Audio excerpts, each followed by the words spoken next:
Мы закладываем фундамент в будущее республики. Так глава Коми Владимир Уйба описал, почему следующий год был объявлен в нашем регионе годом молодежи.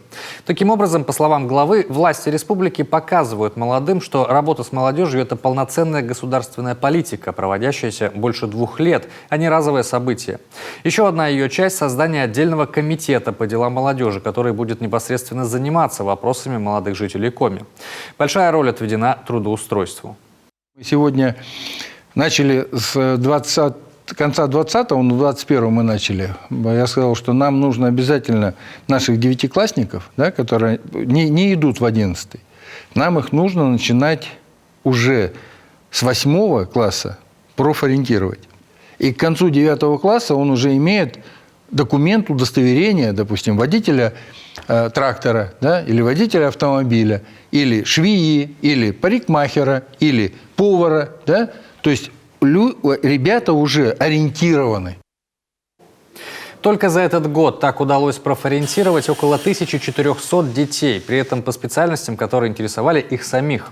Самим ребятам это помогает лучше учиться, работодатель буквально ведет такого специалиста и после выпуска предоставляет ему рабочее место. Практика поможет оставить молодежь в Коми. Кроме того, как отметил глава республики, сейчас в регионе готовится большая программа по предоставлению молодым семьям жилья на манер советского малосемейного фонда. Получил работу, нашел вторую половинку, нужен же дом, нужна квартира. Значит, нужны вот эти, помните, вы говорили, в советское время, были так называемые малосемейки.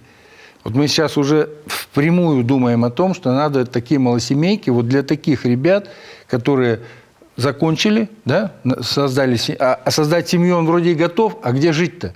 А потом дальше следующую программу. Но у них уже будет, опять же, привязка в хорошем смысле к республике. Вот эту историю сейчас мы ее начали, повторяю, в конце 2020 года, но считаю, что это очень хорошая тема как раз в эту же историю по закреплению нашей молодежи в республике, чтобы они не искали себе там какого-то другого хлеба, а оставались в республике.